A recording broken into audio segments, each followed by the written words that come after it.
Bonsoir, je vous ai manqué. Bon, ce soir, je passais une excellente soirée. Je suis rentré de mon bar il y a quelques heures, là. Il est actuellement plus de 4 heures du matin. Je me suis fait un petit truc à manger, tranquille, des sioumailles. Et je me rends compte que j'ai toujours pas regardé la vidéo qu'un de mes potes m'a envoyée. Ce à quoi il disait Ah, tu vas voir, ça va être une de tes vidéos. Ah bah putain, il avait raison. Cette vidéo, c'est un truc de court toujours, hein, c'est le nom de la chaîne, qui s'intitule Y aura rien, libre, saison 2, épisode 9, Arte. Donc a priori c'est quelque chose qui a été fait pour Arte. Et c'est 3 minutes 33 de débilité gauchiste féministe attardée de merde, complètement éclaté au sol, il n'y a absolument rien qui va. Et comment ça s'appelle, le dépliant de la vidéo, c'est ça. Sur Internet, une femme a 27 fois plus de risques de se faire harceler qu'un homme. Les réseaux sociaux ont exacerbé un mécanisme déjà existant. Qu'on soit journaliste, gameuse, militante, le but est très clair, faire disparaître les femmes de l'espace public, sur Internet et dans la rue, les obliger à raser le mur, c'est ce qu'on appelle la silenciation. Alors, silenciation, c'est un terme anglais, et déjà, il y a un problème, c'est que on sent tout de suite que cette espèce de connasse, elle passe son temps à surfer sur Reddit slash r slash ask féministe et toutes ces conneries et clairement, tu vois, elle est du côté de l'envahisseur. Hein, c'est pas une bonne franco-française parce que dans notre belle langue de Molière, on pourrait dire, je sais pas moi, réduire au silence. Bonne, c'est quand même sympathique. Hein, ça nous parle. Silenciation, c'est un néologisme de merde, même un barbarisme, parce que ça ne vient pas de notre langue. Dégoûtant.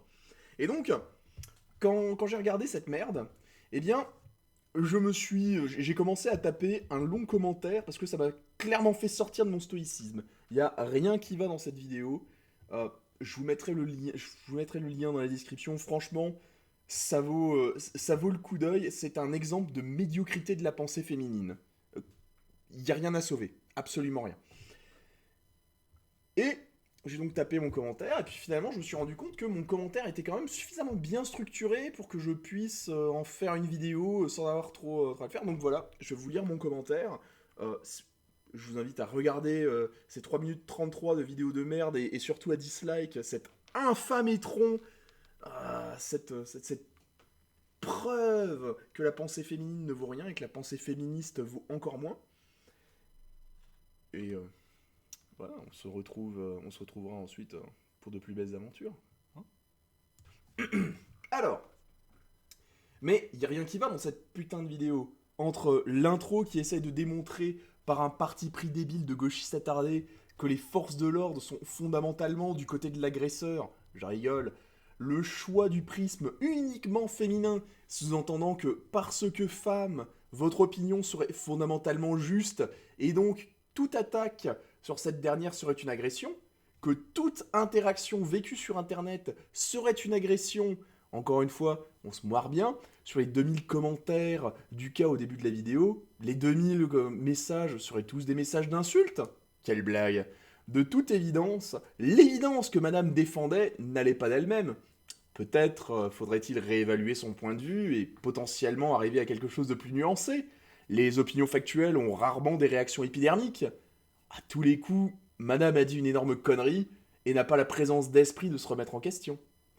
Penser derrière qu'il y a une volonté machiste, télépathique, qui lie tous les hommes entre eux et les font harceler les femmes sur Internet, ben ça relève du délire de persécution. Parce qu'il va falloir le prouver, ça, madame, qu'il existe un système mis en place, partagé par tous les hommes, qui, bien entendu, sont tous les vilains de l'histoire, et qui les fait agir dans le but d'écraser la présence féminine sur Internet. Bon, chose qui est incroyablement risible quand on sait que les femmes sont les premières à insulter et à traîner dans la boue leur genre en s'agressant les unes les autres. Étude qui existe, mais ça serait dommage de se poser des questions concernant les dogmes que l'on suit, n'est-ce pas?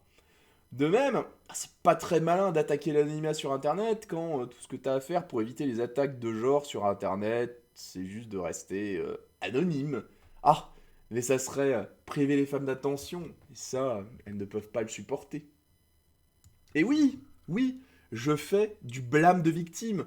Parce qu'ici on est en France et pas une colonie américaine de merde, on ne dit pas victim blaming, sale pute. Parce que on est tous responsables de ce que l'on poste, et ça va forcément avec un contre-coup. On peut pas avoir le beurre et l'argent du beurre. Surtout quand on dit des conneries stupides et des opinions éclatées au sol, publiquement, à but qu'elles soient vues par des milliers de personnes. Ça ne veut pas dire que les tarés qui menacent de viol ou de mort sur internet devraient être libres de le faire. Loin de là. Mais quand je vois ce genre de vidéo de merde, écrite par une pétasse de féministe attardée qui avance aucune putain de source, absolument aucune, qu'elle n'a en face d'elle aucune personne un peu plus maligne ou modérée pour aller à sa rencontre et débattre posément de ses idées, et ben le résultat c'est une vidéo de merde. D'ailleurs, en l'absence de la moindre putain de source et en vertu de la première règle de dialectique, j'annonce tout ce qui est dit dans cette vidéo est faux. Il n'y a pas une once de vérité dans le moindre des propos éructés péniblement par cette narratrice biaisée qui nous fait de la morale d'esclave. Et que dire du final dont le manichéisme gerbant est purement enfantin. T'es pas avec moi, donc t'es contre moi. Burk. Il serait temps de penser et de travailler correctement et comme une adulte, madame. C'est quoi la morale finale? Cette vidéo, elle sert à quoi? Qu'est-ce qu'elle veut pousser? Ouin ouin, le gouvernement doit faire quelque chose. Ouin ouin. Incapable d'accepter la responsabilité de ses actions et incapable surtout d'utiliser les créneaux légaux mis en place contre le cyberharcèlement. Parce que bizarrement, moi quand je contacte Pharos, quand je vois quelque chose de clairement en dehors de clous, j'ai un appel dans la demi-heure de la plateforme. Ce n'est après tout jamais de leur faute, le système. Mais lequel? Et c'est quoi d'ailleurs un système? Est biaisé contre les femmes, bien entendu. Mais quelle blague! On navigue de biais en biais avec la cohérence intellectuelle d'une enfant particulièrement pourri gâtée. Et dire que ça, c'est produit par Arte, mais quelle putain de honte! Voice on this side says, oh, go ahead and take drugs. Go ahead and drink. Go ahead and smoke.